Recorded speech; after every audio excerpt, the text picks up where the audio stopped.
Additionally, I have the pleasure of introducing the presenters today. We have an exciting program with IT experts Brian Rice and Nick Espinosa. Brian Rice is the Director of Strategy and Alliances and an executive IT consultant with Optistar Technology Consultants, a subsidiary of Vertex, and brings over 20 years of experience, 14 of which have been with Optistar. For the last 4 years, Brian has led the digital forensics team for Vertex, providing forensic services, comprehensive e-document collection, retention, and management services for sureties and law firms, security breach analysis and reporting, as well as digital forensic investigation and expert witness services for international insurance companies and North American sureties. Brian is also the technology chair for the American Bar Association's Fidelity and Surety Law Committee. Nick Espinosa is the chief security fanatic with Security Fanatics. Nick is an expert in cybersecurity and network infrastructure. He has consulted with clients ranging from small business owners to Fortune 100 companies. Nick has designed, built, and implemented multinational networks, encryption systems, and multi-tiered infrastructures, as well as small business environments. He is passionate about emerging technology and enjoys creating, breaking, and fixing test environments. Award-winning co-author of the best-selling cybersecurity book, Easy Prey, TEDx speaker, and host of the Deep Dive nationally syndicated radio show on various stations, Nick is known as an industry thought leader and sought after for advice on the future of technology and how it will impact everyday businesses and consumers. So with that, I'll hand it over to Brian and Nick. Thank you, Brenna. Very much appreciate the intros. Super happy to be here with Nick and with all of you for a little presentation on mitigating some risk and really underscoring the value of trust in relationships and being able to mitigate that risk through some very basic protocols and programs with employee security awareness training and some dark web monitoring. Great. Sorry, yeah, Nick. Nice to meet everybody. Happy to be here. Perfect. So some of the things we're going to cover today, I won't enumerate all of these because we're going to go through them. We only have a short amount of time. Obviously, Nick and I can nerd out on all of these things. We want to try and keep it like really high level. But we want to make sure that you understand some of the cybersecurity threats with just some basic statistics that are out there, and really underscore and that so that everyone is responsible what client trust means when it comes down to working in the IT world. There's a difference between cybersecurity and cyber defense, and we just want to underscore what some of those things are. Really want to underscore, which is really the importance of this presentation, is the importance of employee training. Also, we'll run through a couple of risks with that could be associated with a compromised computer, a compromised email account, etc.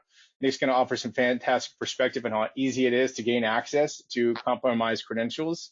Also, we're going to run through the dark web and some of its inherent risks. Then we're going to just walk through the employee security awareness training, a methodology, dark web monitoring, and then most importantly, the ABA technology obligations.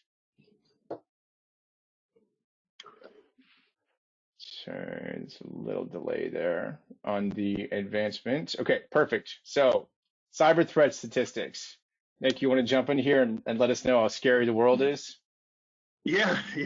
Thanks. And thanks for having me, Brian. I really appreciate it. And obviously Optistar as well.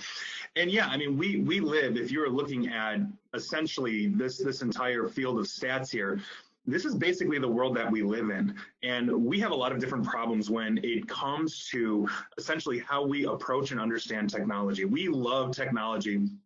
Just as a society, as humanity, we are continuously innovating, growing things. We are married to the latest gadget, the newest tech, whatever that is. But what we are not married to oftentimes is cybersecurity. And that basically gets us into trouble all the time. You can embrace absolutely every stupid gadget, like, you know, this ring, for example, is a fitness band. You know, you can get all of these stupid things, but if you do not know how to use them safely and securely, you're going to be one of those people that are hit every 39 seconds. And think about it from the small business perspective. We have massive corporations that are spending millions and millions of dollars on cyber defense strategies, hiring nerds like me every single day. And oftentimes they are getting hit. These are the Marriotts of the world and the Equifaxes of the world. And so what does that look like for small business. There's a reason why 43% of all small businesses, or all 43% of all breaches rather, are all small businesses, and it's simply because we don't invest enough in our cyber defense strategy. We take it for granted. We are very good at what we do, and by virtue of that, we take these other things for granted. So for example, I have no idea how to do an oil change on my car, and I don't want it to blow up, so I take it to a mechanic, and I make sure the mechanic is basically ensuring that my car is running smoothly. We are living in this kind of society, but we have a very serious problem. And the one stat here that we should be really focusing on is the 95% of cybersecurity breaches are due to human error. We make mistakes all the time, and we make them in every aspect of our lives, whether we're getting facts or statistics wrong, whether we're misinformed, whatever that is. And so by virtue of that, we are opening those phishing emails. We are clicking on those bad links. We really do think FedEx sent us a package. You know, Prince Ubuntu in Nigeria does need our help with his revolution, so we're sending him money. These things happen all the time, and what we see daily is exactly this. When we're working with breach remediation, 9 times out of 10, somebody did something wrong just because they didn't have the education. And the other statistic too, it says it's nearly 6 months to detect a data breach. Per FBI statistic, that is 192 days on average for your organization to realize that you've been hit. And what is the damage that somebody like me can do if I get into your company and start stealing files, start copying things out, putting them on the dark web, hitting you for ransom? This is a huge problem. We don't have awareness in the threat because we are not being proactive about that. And we will talk about that soon. But I think those are the most important things and takeaways on this. And the bottom point just shows that we are sitting in the single largest wealth transfer in human history. And it's illegal and it's criminal. And it's targeting everybody from kids to grandparents. So this is something we really have to focus on. Absolutely. And also, it's really important to note that since COVID, in the last year, the last 12 months, there has been a reported increase by the United States Federal Bureau of Investigation of 300% in cyber crimes. People are home, they're not paying attention, their kids, their dogs, their cats, their parrots, everything is bugging them. They're not paying attention, they're not being diligent, and they're making mistakes. Absolutely. And that's beyond important as well, which then obviously comes down to trust. Does it not? Absolutely. You know? Right. So my first TEDx talk, I've done 3. My first one was actually called Trust Sucks. So I like to think I know a little bit about this one, but this is something that we have inherently in our lives. We cannot actually have a society unless we have trust. We have to have some modicum of faith in the government. We have to have some modicum of faith that our neighbors are not going to murder us in our sleeps and steal our stuff. We basically have to trust. Every time I walk into, a retail store like Home Depot, Best Buy, whatever it is, and I hand them my credit card, I am trusting that they are going to handle my data, my information, my credit card number in a secure manner. And oftentimes this falls down. And I think the flip side to that is the trust that we extend when we don't realize we should be extending it. We have 2 types of trust in our life. We have cognitive trust and effective trust.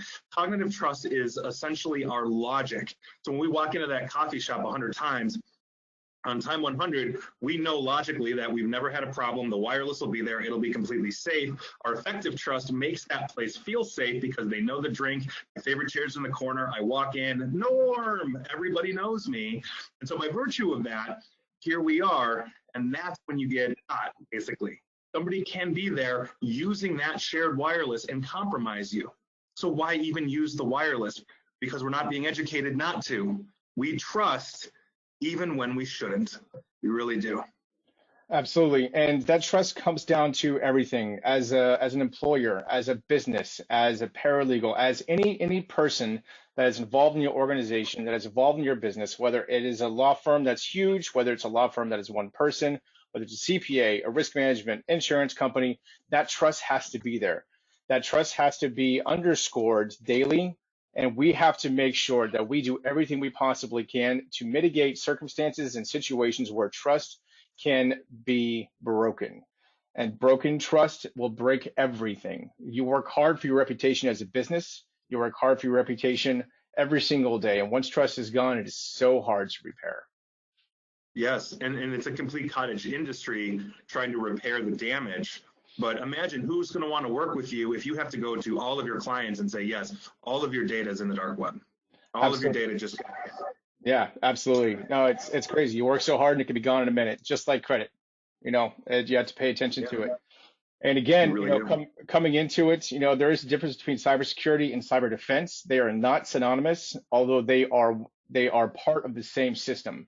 Now, it's pretty simple. Cybersecurity are solutions that react to dangers. It's your antivirus, it's your malware, anti-malware. It's the programs that we trust and rely on to utilize some basic security in our environments and in our systems. But then there's cyber defense, and cyber defense is really what people need to start paying attention to. So, Nick, what would you think some of the examples of cyber defense are that we can relate easily without nerding out too much? Yeah, so I think it's important to understand that what we are essentially talking about here between these two is reactivity versus proactivity. We need to essentially be forward thinking, understanding that when we're looking at an organization, there might be 10 different ways to break into this organization. And it's one thing to simply say, okay, we're going to let them try and then detect it. It's another to actually start saying, okay, how are we going to spot these things as they're happening in real time so that we can basically shut it down, turn it off, remediate it, whatever that is. And so some of the cyber defense points here, I think, are actually really important. Training. I cannot stress this enough. 7% of all data breaches happen in under 60 seconds. That's when your password is password. That is lack of training. That is lack of understanding that you need to not have the word password as your password. So as we are looking at this, one of the biggest proactive cyber defense things that we have is known as identity management. You may have a typical login with your username and password that gets you into your Windows computer or your Mac or whatever it is, or logs you into Office 365 or Google or Facebook or wherever it is. But a behavior management solution for your business basically understands that while, I might be Nick in Chicago, I'm not Nick in Vietnam trying to log in 50,000 times a minute, and the system sees, wait a second, Nick is not where he's supposed to be. Nick is behaving in a manner that he shouldn't be behaving in, therefore he's a threat, and then I get cut off from the system, and not just my login, but everything from the system. So if I try to say, okay, well, my Windows didn't work, so I'll go try Office, I get cut off from everything. That is being proactive in your defense, and identity management is one of those huge problems that we have, as well as supply chain. Where are you sending your data? Who are you using for your billing?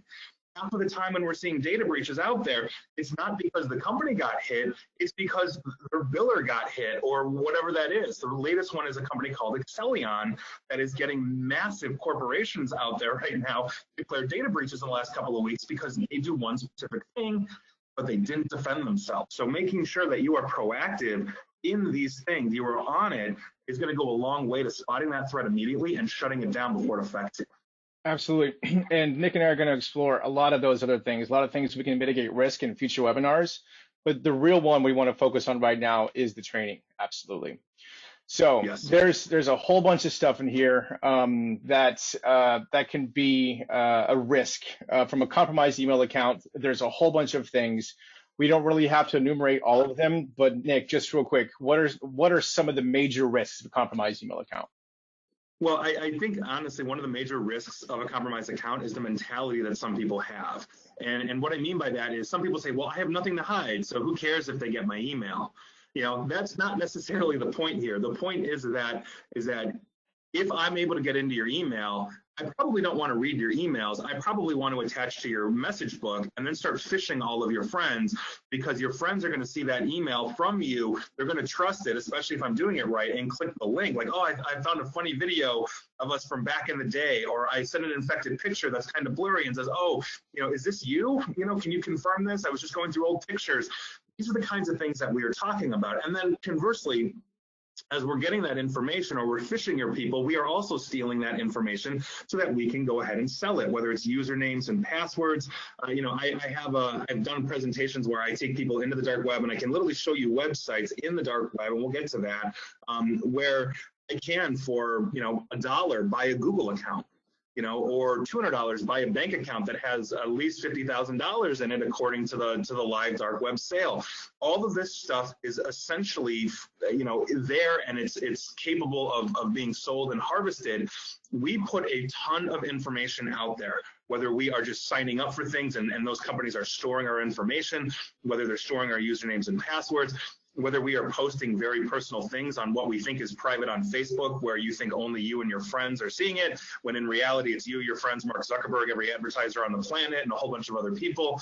These are things that we are talking about. And the final point in terms of bank accounts, this is a huge, huge problem, because business email compromise scams are some of the worst things that we see. And we've dealt with businesses that have lost tens of millions of dollars simply because they didn't have decent defense, they didn't train their people, and the person started talking to, let's say, the business manager or the portfolio manager, and started moving money thinking they were investing for the organization. These things happen when we don't train, and that's a huge, huge problem.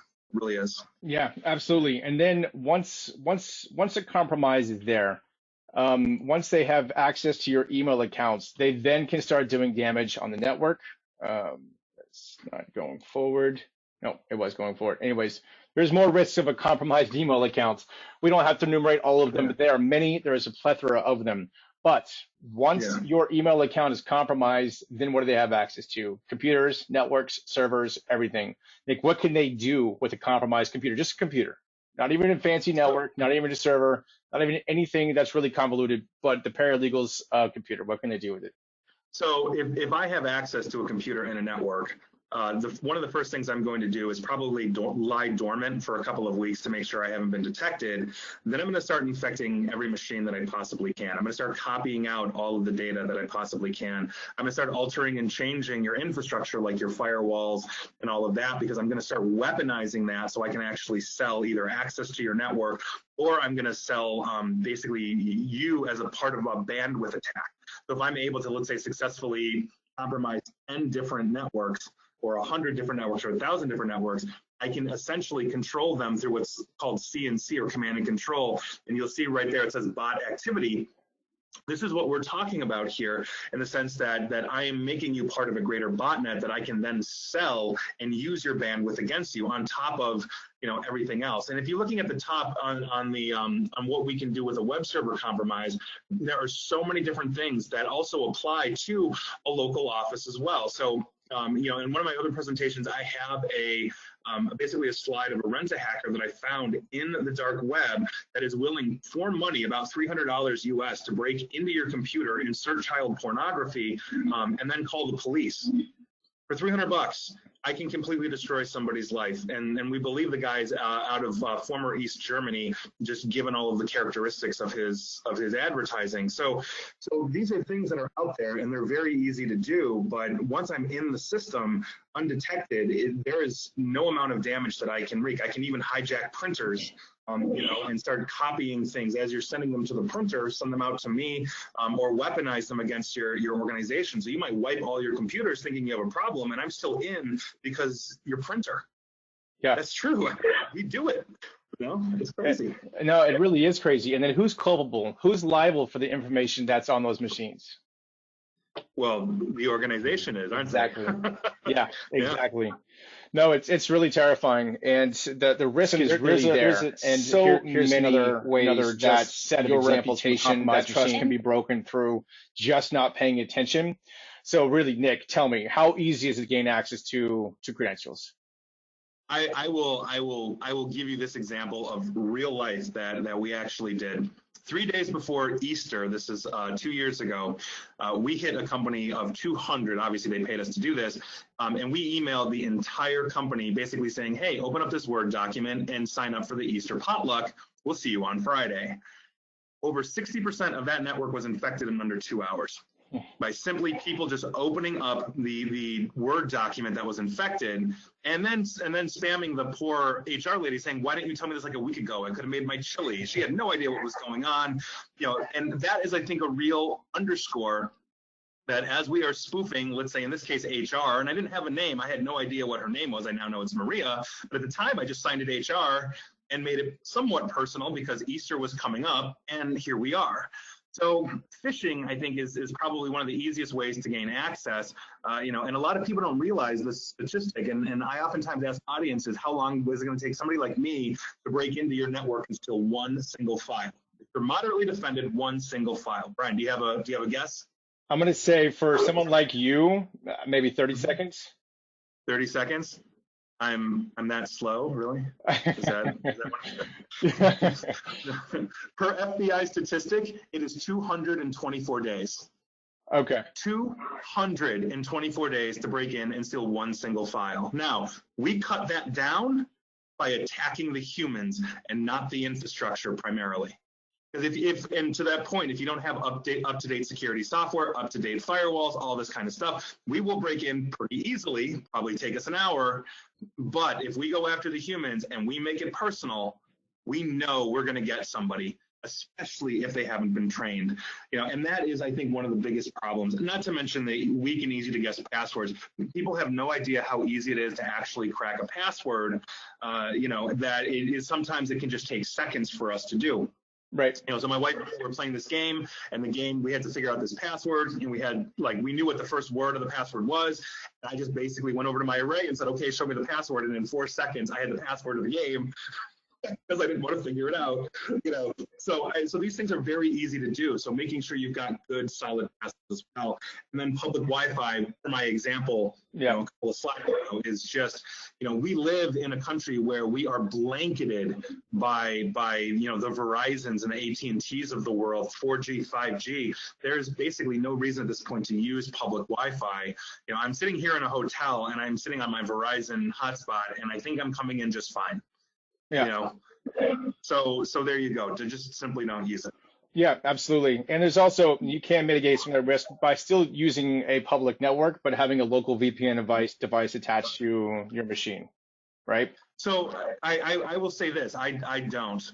Okay. I'm all for VPN. Do not misunderstand me. Yes, please make sure you have a VPN. Although in your corporations in the next couple of years, VPN should be replaced by something called software-defined perimeter. That's what we're doing at the enterprise level, but absolutely have a VPN. But there is a misunderstanding or a misnomer that having a VPN and then sitting down at your local coffee shop actually protects you. What a VPN does is, as you are sending data from here to here, it adds a layer of encryption. So if I'm running what's called a man-in-the-middle attack, and I'm capturing that data, I'm not going to see it. But because your device is now sharing an infrastructure with mine, VPN is not a firewall, which means even if I can't capture your data, I can still attack your device. So unless you're running a firewall as well, I would not. Absolutely. And even in most software firewalls, I can get around if you're going to be sitting there for like an hour. So make sure that you just simply don't use it. Unless it's like you're in the middle of nowhere, it's the only thing you have to do, under your head kind of thing, but I just wouldn't do it. Right. Very good. Thanks, Nick. So in the interest of time, we're just going to briefly roll over a couple of things. Now, in the slides that are going to be just after this, just for everyone's benefit, because we will share the slide deck with you after the fact, it really goes through and enumerates what the surface web is, the deep web and the dark web in much more detail. But here briefly, this is a great the iceberg analogy is used all the time. What you can see at the top is called the surface web. That's everything that we really utilize on a daily basis for the most part. Google, CNN, Reddit, Yahoo, Facebook, you name it. Most of those social media sites, most of the news sites, most everything that you're accessing on a daily basis is only 4%, between 4 and 6% of the actual everything that's out there on the internet and the web base. So Nick, give us a quick example and a quick run through of the deep web and then the difference in the deep web and the dark web. So what I do typically when I'm talking about this is I will ask you a question, Brian. Can I right now go to Google Brian Rice, and figure out exactly what you have in your bank account down to the penny? I don't know. Can you? The answer is no. Right? Right. I should not be able to Google you and know your bank account information. Right. Your bank protects that information, and if I can, these banks. Now, what I'm talking about is that in the deep web, essentially what we're talking about is any part of the internet that cannot be queried by a browser. It's protected. You have to log into it. You have to portal into it. That data is not searchable. So this could be a file share. This could be your bank information. This could be anything. Even if you set like your, Facebook, you can obviously go to, that's the surface web, but they actually have elements of the deep web as well, because you can set your profile not to be public, and so it can't be Googled, it can't be searched. So if you Google, let's say me, for example, and I'm private, you're not going to see any of my posts. That's essentially what we're talking about. And then obviously we're going to the dark web. Right. Beyond that, if you want to take that one, or should I? No, jump on it, man, because I know that you know this much more than I do. But this is where the movies are made and the TV shows are made, right? Yes. Yeah, for the most part. Yes, for the most part. And there's a lot of misconceptions about the dark web in the sense that, I don't just open one virtual door and all of a sudden I'm got weapons and sex trafficking everywhere. You actually have to find these. These websites are not searched, they're not indexed, or anything along those lines. So you have to know where to go. But if you do know where to go, and we track various ransomware gangs and other activity, at Security Fanatics, basically what we're seeing is things that are listed here. We see a lot of drug trafficking, all that kind of stuff. But I think it's important to know that the silver lining is that there are political protests and private communication there, because a lot of dissidents and oppressive regimes actually use the dark web to communicate so that their authoritarian governments can't see them. But if you want to talk about anything black market, good, bad, ugly, or horrific, including joining ISIS, that's essentially what the dark web is all about. We can get there pretty easily, by downloading the right things, but knowing where to go ends up being a rather tricky thing. But everything from counterfeit passports and currency to narcotics, everything else, human trafficking, it's all down there. But then again, so are the intelligence agencies as well. And a lot of people have been caught trying to actually buy things, and they're actually talking to like an FBI agent. So it's not a place for the faint of heart. No, that's very true. And speaking to what we were talking about earlier, the $300 to hire someone to go in and hack somebody, that's pissed them off or something of the sort, that's all there in the dark web. Your stolen employee credentials, your passwords, and your user accounts that you use for your corporate network, but you also plug into the Target.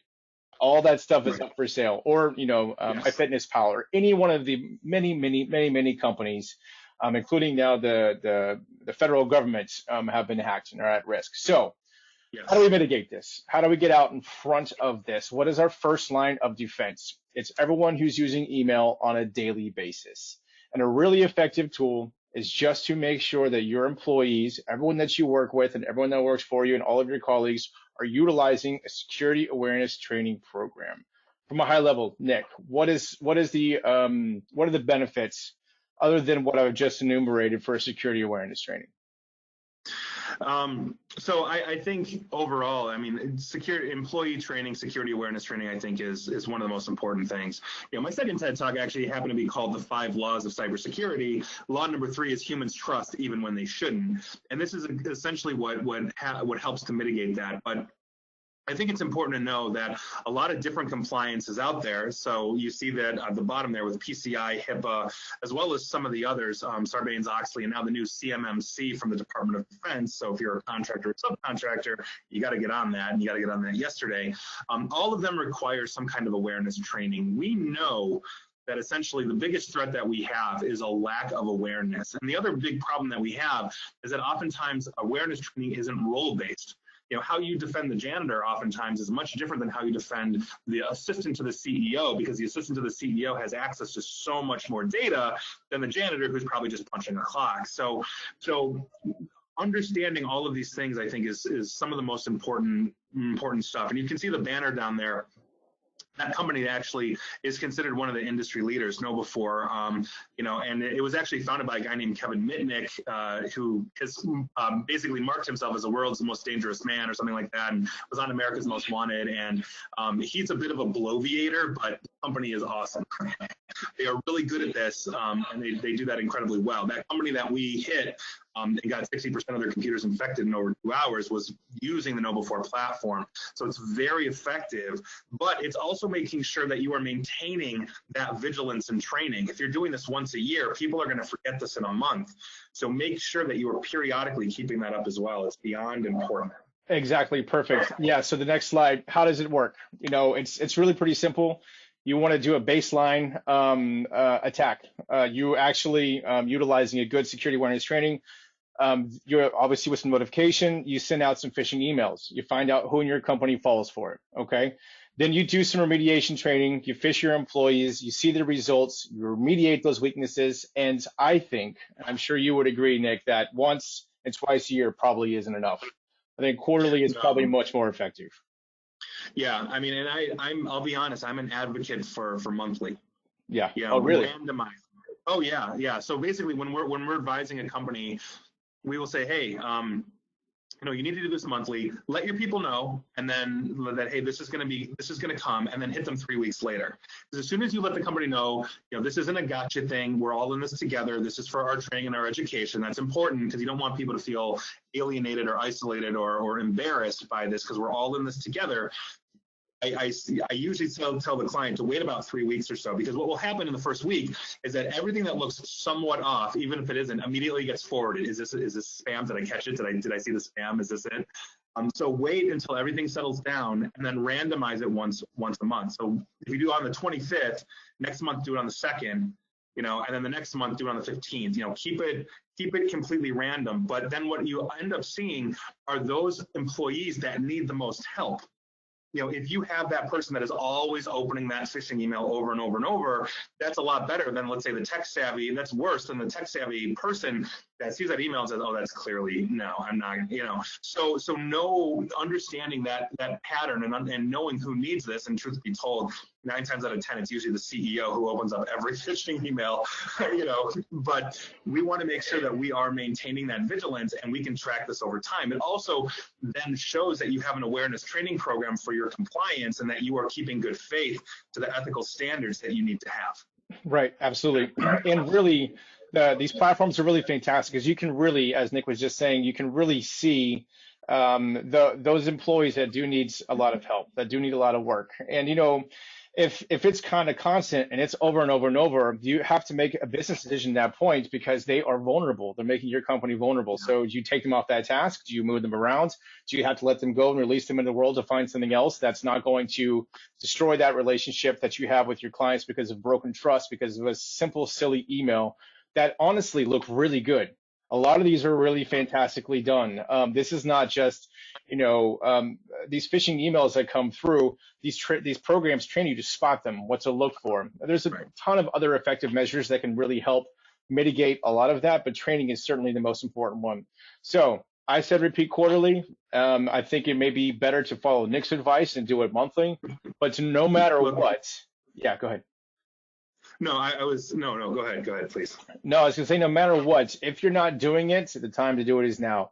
These aren't cost prohibitive applications. A good partner that can help walk you through it, that can institute and train these programs and help you train your employees. If your internal IT department doesn't have it, if your current MSP doesn't have it, we are all able and willing to help you get to that point. But just make sure, no matter what, you are doing this very, very basic and cheap measure of training your employees. I really can't underscore how important it is. Go ahead, Nick.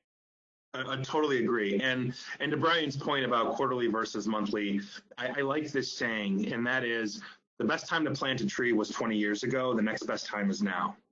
So if you're just doing quarterly, you are way better off. Defense scales. If you are doing nothing and you have no clue on cybersecurity, and then you do one thing to improve it, you are significantly harder to hit than the person that is still completely clueless. And once you learn that one thing, learn another and another and another, and keep this up. So ideally, the more that this is in front of your people, and believe me, a 3-minute email, that you're going to look at and say, oh no, this is totally fake, or oh, I'm going to click this because I think it's real. That is once a month, almost no time whatsoever. And to Brian's point, these platforms are not prohibitively expensive. We have them in small business up to Fortune 100 running these platforms, and they're for very good reason. It really is. This is your first line of defense, is that human figuring out that what they're looking at is not legitimate. It's a huge thing. Yeah, absolutely. And, honestly, I know that everyone, it's like, training, more training. I have to do this, have to that. Honestly, some of this content is really engaging. Some of the videos that are there, they're informative. They're really not boring. They're not all that stale. And so you do get a little bit of entertainment along the way. But no matter what, it's important. You really have to do it. We can't underscore that enough.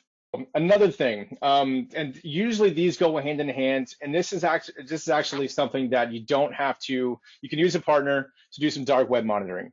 Now, dark web monitoring is one of those things that is another simple, easy, not cost prohibitive tool that you can utilize within your company and within your organization. Nick, what's dark web monitoring? What does it do? How does it help? So dark web monitoring is great. I'm a huge fan of this. I think everybody should have this in their lives, especially for their corporations. Basically, this is your canary in the coal mine. So what happens is, as identity theft forums start buying and selling data, oftentimes they'll reuse and repackage stuff. Recently, in the last 2 weeks, we learned of a 1.3 billion username and password database that was sitting out there in the dark web.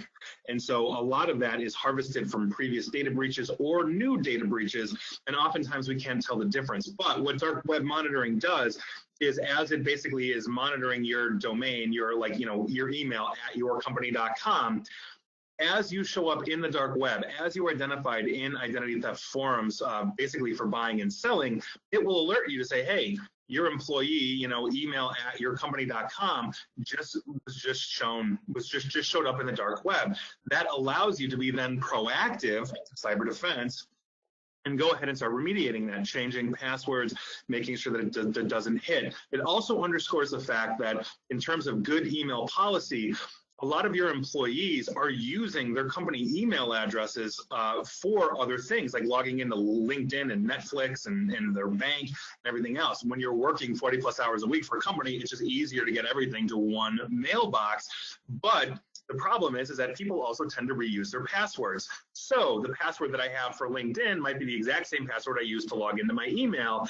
And now that password is out there. So dark web monitoring, as LinkedIn gets breached, which it did to hundreds of millions of accounts in 2015, or Facebook, which it does every 3 weeks, we know that as it shows up in the dark web, it gives us the ability to remediate. And when I'm doing this and I'm talking to clients, inevitably, if I'm putting out 50 of these, to different clients, there's probably 3 or 4 people that walk up to me quietly and say, you just handed me the password that I've been using for the last 10 years on a piece of paper. Oh my God. This is, again, the canary in the coal mine. This is beyond important. It really is. Yeah, and it's super effective. You don't even have to do a whole lot of work effectively. Once you set up your company on the dark web monitoring, you just add your entire domain. You can also add principals' personal email addresses if they are utilizing a separate email address, and it's real-time monitoring. So as soon as there's a hit, you get a notification that goes out to all your principals or your IT department or your IT partner. To notify you effectively that, hey, this has shown up, it's got PII attached to it, and you need to change these passwords yesterday. Absolutely. Right. Yeah. It's beyond important. One of the biggest things that are sold on the dark web is usernames and passwords, and it is dirt cheap. For a few bucks, I can get thousands of passwords. So knowing this and knowing that this is continuously reused, it's a very serious problem that we have. And I can look at some of my old email addresses that I used to sign into LinkedIn and stuff like that, and I can still find those usernames and passwords circulating around in the dark web. Conversely, if I were to get hit now, it would be very helpful to know that, oh my God, that's the password I'm using, and I've been using that for the last couple of weeks, and clearly I have a problem here, whether that's my company getting hit or I reuse that password somewhere else. It really underscores password policy. But again, I think this is beyond important in this day and age because we cannot escape the dark web. It's so very true, and it's like that picture from that Halloween party. Once it's posted, it's out there forever. So if you don't have something that is monitoring the dark places of the internet for your credentials, then you're never going to know. You're never going to know how vulnerable you are, your company. And if that vulnerability is there and there is an infiltration because you weren't monitoring it effectively for a very cheap tool with a very cheap tool, that trust is broken. Yeah, absolutely. Absolutely. Yeah, so important. It's so important. It really is. So these are all the fun parts. Okay, so what are some examples of a phish attack and the consequences? Okay, I'm going to take the first one because this is something that we've had to remediate in the past. Now, yes, the principal at a law firm, he opened up that attachment because he just loves to open up everything. He's a litigator and he cannot stand not knowing something. So he opens it no matter what. And what happens? His entire server is ransomware. His server is ransomware. All the other machines are ransomware, and now he can't do anything. At a billable rate of $1,500 an hour for all of his lawyers, he's just in a really bad shape. So he's got two options. If he didn't have a good backward disaster recovery plan and policy, then he's going to have to pay that ransom. Nick, is it effective to pay a ransom if you get if this happens to you? So if you have a good contingency plan in place that includes backup disaster recovery, so you can restore from backup, then basically paying a ransom is you don't need to do it. There's an official position of the U.S. government and the U.S. Treasury Department that's now taking an active look into this, is to never pay the ransom, to the point where, and we need cyber insurance. This is not a knock on cyber insurance, but cyber insurance companies have been advised by the FTC that they will not pay ransoms, or they should not pay ransoms to hackers that they believe are coming from state-sponsored hacking or threats. Meaning Russia or China, if the hackers are there, they're not going to pay the ransom for you. But I think ransom usually, and in my experience, those that have had to pay, they have gotten their data back. But the next evolution of ransomware is the leaker. Meaning they're not just locking out your files and expecting you to pay. They are copying out all of your files, then locking your files and say, yeah, even if you go to backup, we have your data and we're going to dump it. And that is a huge problem. And so I don't think there's a one-size-fits-all answer to this. The default position of the government is no, but every individual or every organization is on a case-to-case basis. But usually we are advising not to pay the ransoms, because at this point, even if you do and they unlock your files, we don't know if they've got copies of it, or if they say they've deleted it from the dark web, there's no reason why they just couldn't bring it back a week and then try to hit you again for a ransom. Sure. And so by virtue, it's usually not a good idea to pay them. Right, absolutely. And I know that we're going to rapidly run out of time, so let's just give one other example. Nick, you got another great example of how some employee awareness training could have prevented someone from opening up a phished email? Yes. So multi-billion-dollar corporation, basically somebody in the accounts payable department opened up a fake UPS email, got the system compromised.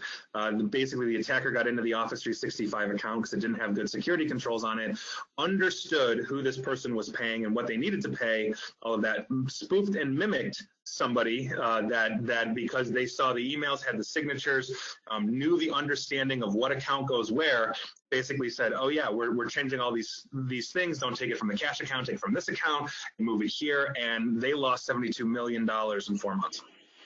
$72 million in 4 months. $72 million in 4 months. And for them, I mean, it's a multi-billion-dollar corporation, so it's not a end of life event for them. But for a lot of organizations, it is. We recently had a ransomware attack against a hosting provider, infrastructure provider in the UK, and the ransomware was so bad that they shut the business down. They said, we can no longer operate. We can't recover from this. We're done.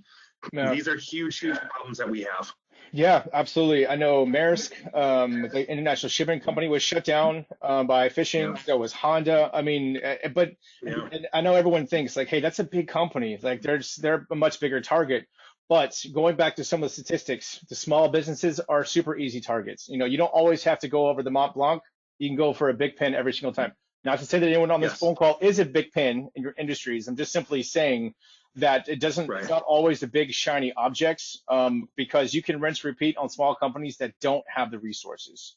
Yes. And I would rather, and truthfully, if I'm attacking, I would rather hit 10 small businesses, small to mid-sized businesses, than one enterprise, because I'm going to get into those 10 a lot quicker than I will probably get into the enterprise.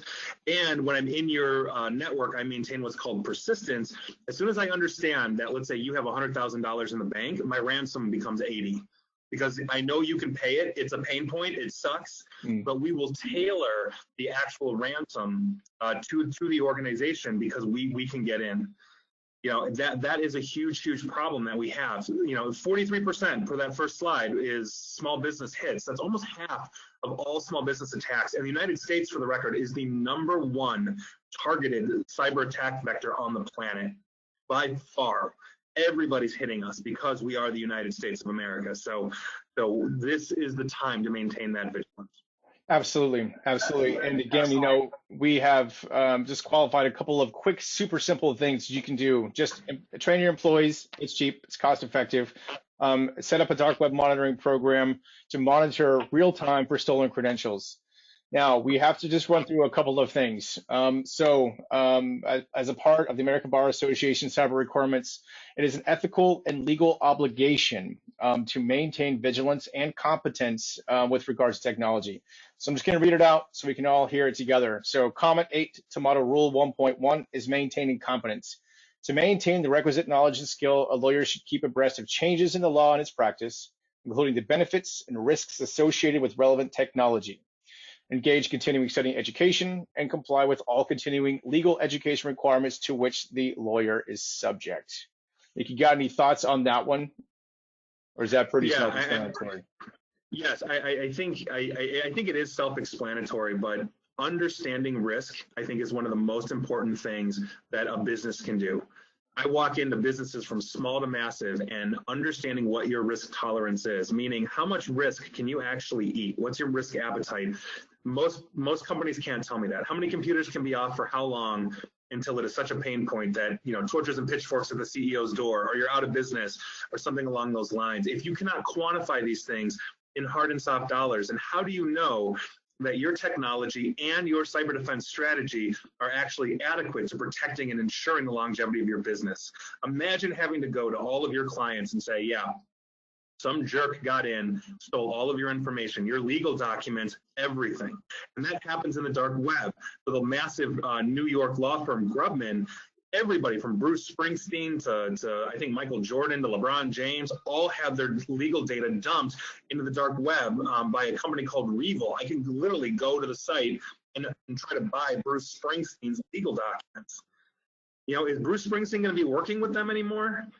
I mean, right. Imagine the damage. I mean, imagine the amount of loss of revenue, not just having to pay a ransom, you know, to keep that out. And Grubman decided we're not going to do it. And so Revel said, okay, we're just going to auction off everything. I can go get Jessica Simpson's tax returns or whatever, thanks to Grubman, you know, and that is what we're talking about here. It is reputation damaging. It is putting out of business damaging. Absolutely. And really just understanding those risks, and I hope we've been able to qualify a couple of those for everyone in this phone call, is really important. But just one last thing with regards to your ethical and legal obligations. The common law duty to protect confidential and privileged information is reinforced by ABA Model Rule 1.6. A lawyer shall make reasonable efforts to prevent the inadvertent or unauthorized disclosure of or unauthorized access to information relating to the representation of a client. Nick, I think you just qualified that really well. And, you know, there are so many lawsuits that are running around all the time, from top tier people to small tier people. There's mergers and acquisition relevant data that are sitting on law firms' servers and inside their infrastructure. And if that information is leaked, if that information is out there in any way, shape, or form, it is insanely damaging. It's insanely damaging. And so you really have to understand that this is not really a request. You know, you really have to make sure that you're maintaining the integrity per the ABA of your client data. And that comes back to everything that Nick talked about with trust. Yes, I would agree. And on top of the ABA, your state may also have requirements, as you are a business, that require you to maintain these things. New York, for example, has Shield. There's a CCPA in California, and on and on. So making sure that you are maintaining that vigilance, and a lot of these things, including training, dark web monitoring, and a lot of proactive defense measures, do not break the bank. But what they do is they make you a much harder target. If I have 10 different law firms that I'm trying to break into, and you're the one law firm that has good identity management, good encryption policies, a decent firewall, you're training your people to spot my phishing emails, I have 9 targets then because you're too much of a pain in the butt. I'm going to move on. And that's what a lot of people don't think. Hackers are lazy. We go for the easiest, most probable target that we can find. It's the same with being in a coffee shop. If I've got 20 people on, the wireless in the coffee shop, and one of them is running a firewall and a VPN, I have 19 targets because I know I probably have 3 to 5 minutes to hit you as you walk in, wait for your coffee, get your coffee, and leave. So please make sure you are maintaining this vigilance. Absolutely. So just a quick recap, Brenna, and I know I'm not sure if there are any questions or not, but we'd be more than happy to answer them with the time that we have left and allotted. But as stated previously, Nick and I are hopefully going to be doing several more webinars this year, hopefully 1 a quarter, that we can really talk about some of the other ways to mitigate, to maintain the integrity of your data. And most of those tools are not very expensive. They really require minimal efforts as long as you have a fantastic security partner and a very good internal IT or external IT partner that can really help alleviate a lot of pressure, a lot of stress. And as Nick was saying, that the more you add to your stack of your cybersecurity and cyber defense suite, the less interesting you're going to be for an attacker. So in the meantime, make sure you train your employees. They understand that, and they understand the risks. And really effective tool is to monitor for stolen credentials. It's really quite easy. Nick, you got any other closing comments for us? Any nuggets of wisdom? Just honestly, just to maintain vigilance. The last thing we're going to do in society is go Amish. We love technology. We embrace technology. Marry it to cybersecurity. And if you only embrace technology without understanding the associated risks and how you mitigate them, it's not if, it's when. That is one of the biggest problems that we have, really. So please train your people. It's just so important, and monitor. These things are not expensive. Absolutely. You also want to know if there's a weak link in your company or if there's any kind of internal risk. Absolutely. And you can uncover that really quickly by utilizing these tools. Absolutely. Totally agree. All right, guys, and it looks like we have a question. What about cell phones and Wi-Fi in public places? What are your guys' thoughts on that? Nick, you want to take that one? Oh, I have a lot of thoughts on this one. My default position is just don't do it. Don't use public Wi-Fi if you don't have to. Again, we have essentially unlimited data now from, you name your carrier, Verizon, Sprint, AT&T, et cetera. Most of us live in areas where we're getting excellent cellular reception. So basically staying away from public Wi-Fi is probably one of the best things that you can do, just because you don't know who you're exposing your device to. You're sharing a connection essentially with anybody else that's connecting to that wireless. Now, if you absolutely have to for some reason, and there may be a reason, for that, running a VPN, like Brian suggested, is just beyond important, as well as enabling a firewall. The problem that you're going to have is that Android and Apple take 2 different approaches, to securing these things down. So Apple has a much more stringent app store, so a lot less infections, like infected apps, get into the app store. But Apple, in their infinite marketing wisdom in 2015, decided to remove all of the antivirus from the app stores, and so you're kind of limited on what you can integrate. Whereas Android, their Google Play is Wild West for this kind of stuff, but you have every tool in the arsenal. So whatever device you have, make sure you're using all of the tools that you have the ability to use. The VPN is something that everybody can use. Absolutely. And those VPN tools, I know we have to wrap here very, very shortly, but those VPN tools, they're not very expensive, and you can utilize the same application not only for your laptop, but you can also utilize that on your cell phones as well. So you can do your best to mitigate some of the open traffic by utilizing VPN. Even if it's not best practice, it is certainly better than absolutely nothing. Agreed.